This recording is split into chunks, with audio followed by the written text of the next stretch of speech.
نماز پڑھنے کے کچھ فزیکل بینیفٹس۔ نماز پڑھنا لنگز کے لیے بہت اچھا ہے کیونکہ وہ لنگز کی ایروبک کیپیسٹی بڑھا دیتا ہے۔ برین ہیمریج اور برین سٹروک کے چانسز بہت کم ہو جاتے ہیں۔ بلڈ سرکولیشن امپروو ہوتا ہے۔ ہارٹ اٹیک کے چانسز کم ہو جاتے ہیں۔ باڈی کی فلیکسیبلٹی امپروو ہوتی ہے اور ہڈیاں مضبوط ہوتی ہیں۔ ہیلدی ویٹ مینٹین کرنے میں مدد ملتی ہے۔ باڈی کا ڈائجیشن ٹھیک رہتا ہے اور مسلز ٹونڈ رہتے ہیں۔ کوشش کریں کہ آپ نماز پابندی سے پڑھا کریں۔ کھجور کھانے کے کچھ بہترین فائدے۔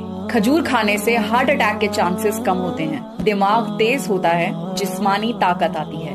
آنکھیں تیز ہوتی ہیں، باڈی میں خون بہت تیزی سے بنتا ہے۔ پیٹ سے ریلیٹڈ جتنی بھی بیماریاں ہیں وہ کھجور کھانے سے ختم ہوتی ہیں۔ پریگننٹ لیڈیز کے لیے کھجور بہت اچھے مانے جاتے ہیں۔ کھجور ہائی ان فائبر ہوتے ہیں اور ان میں وٹامن اے، بی اور سی پایا جاتا ہے۔ تو اب آپ کو سمجھ آیا کہ اللہ تعالیٰ کیوں چاہتا ہے کہ آپ اپنا روزہ کھجور سے کھولیں۔ کیا آپ کو پتا ہے مسجد الاقصی اسلام میں کیا اہمیت رکھتی ہے؟ اقصی مسلمانوں کا پہلا قبلہ تھی۔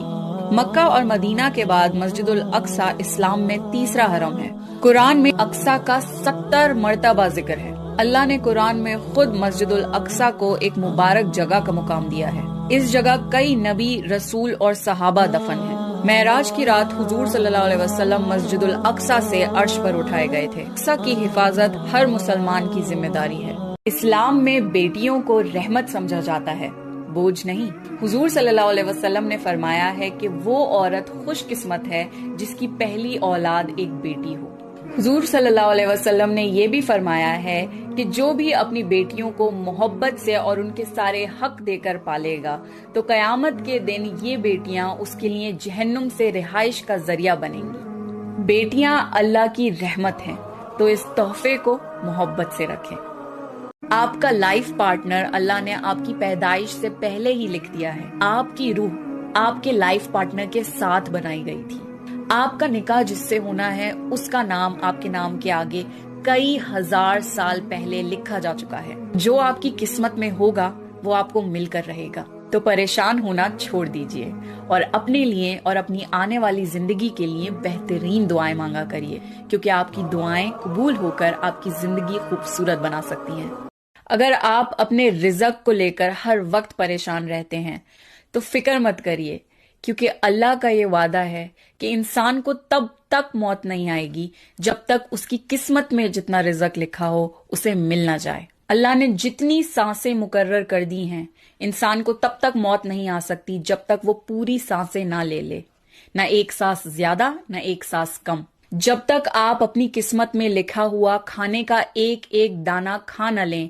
عائشہ رضی اللہ تعالیٰ عنہ نے حضور صلی اللہ علیہ وسلم سے پوچھا کہ اگر رمضان میں مجھے لیلۃ القدر نصیب ہو تو میں اللہ سے کیا دعا مانگوں؟ تو حضور صلی اللہ علیہ وسلم نے یہ دعا بتائی، اللہم انکا عفو تحب العفو فاعف عنی۔